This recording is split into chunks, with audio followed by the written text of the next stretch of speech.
Saudações, hoje é o dia 26 de fevereiro de 2023 e abordar um tema, que é pouco explorado nesse canal. Tem o meu vídeo sobre estética, mas que é a questão da beleza, para não utilizar o termo belo e não ficar confundindo, gerando aqueles irresistíveis trocadilhos com um certo pagodeiro. Mas já começando dizendo que sim, a beleza é essencialmente subjetiva, viu? Porque ela se dá exclusivamente no âmbito psicológico. Você não tem como detectar algo que possa ser chamado de beleza de uma forma objetiva fora da mente humana, lembrando que nada é mais real que a mente.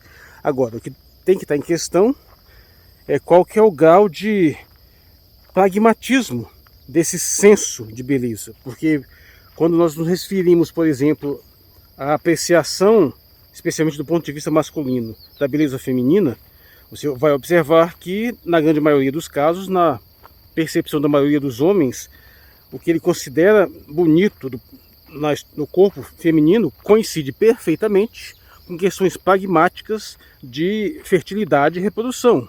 Então, de fato, os indicadores gerais da beleza feminina são perfeitamente harmônicos com indicadores gerais de fertilidade que têm um resultado prático.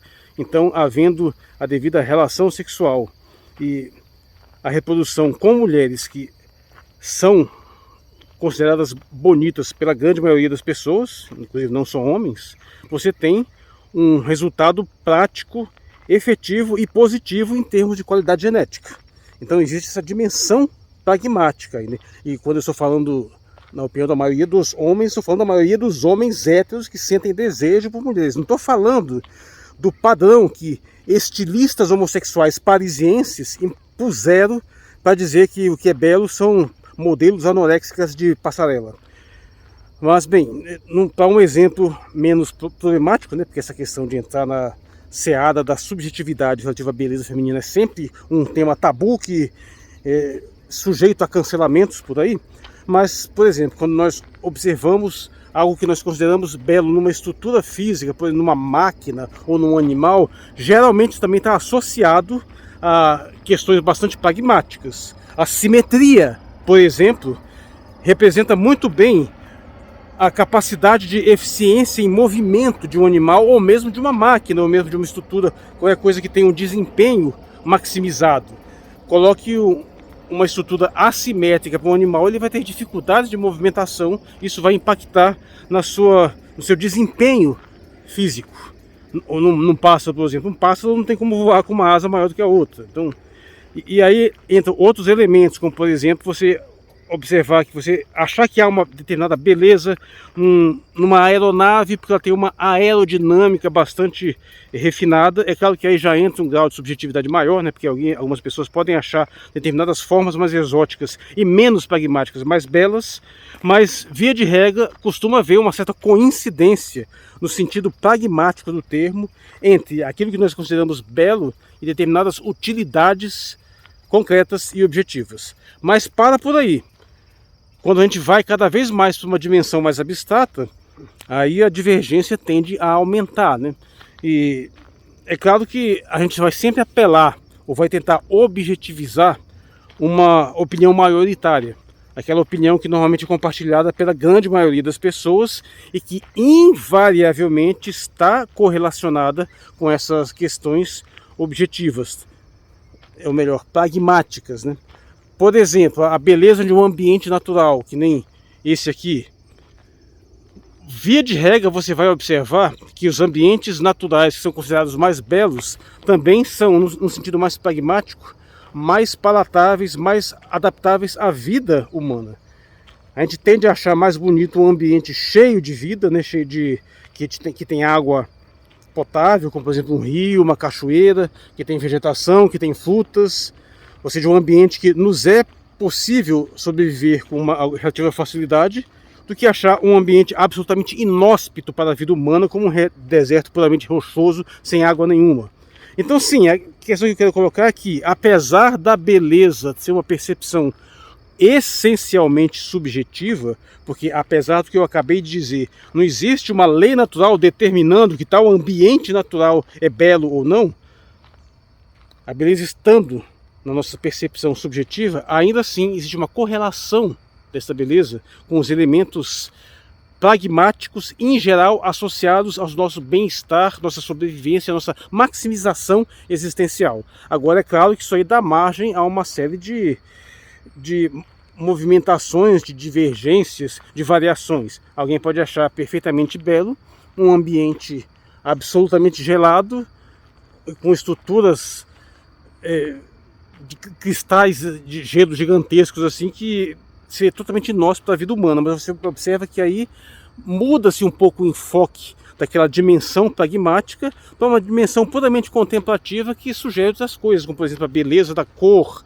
da reflexão espectral, ou de você achar que um deserto tem lá uma certa harmonia em termos de tonalidades, uma certa homogeneidade. Tem outros fatores aí a serem considerados.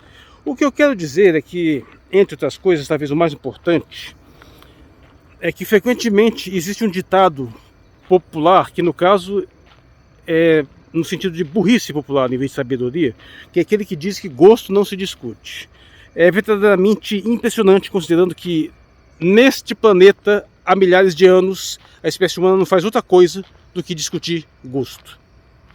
No sentido de que, uma vez que não há um parâmetro objetivo, claro e dado pela natureza para decidir quais são as melhores formas de organização social humana, tanto a nível de econômico, nível político, ou a nível de relação com o transcendente, nível religioso. Como não existe isso, todas essas discussões são travadas com base em subjetividades sobre o que nós achamos melhor. Algumas pessoas acham melhor que haja uma sociedade mais hierárquica, que haja uma sociedade com um nível maior de diferença, porque existem motivos objetivos para que nós tenhamos um certo respeito pela questão das lideranças, das estruturas organizacionais, ou alguém pode achar que o valor mais adequado é o valor da igualdade, onde as pessoas têm o mesmo grau de respeitabilidade, o mesmo grau de autoridade.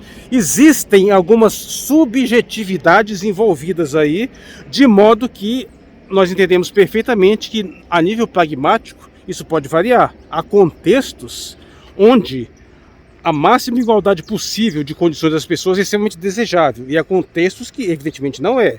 Você não pode chegar numa situação, especialmente uma situação emergencial, com crianças misturadas com adultos e pessoas com determinado preparo efetivo para enfrentar situações de risco e outras não, e achar que todo mundo ali vai ter que ter a mesma capacidade de decisão, a mesma importância em termos de organização. Uma situação emergencial exige hierarquia.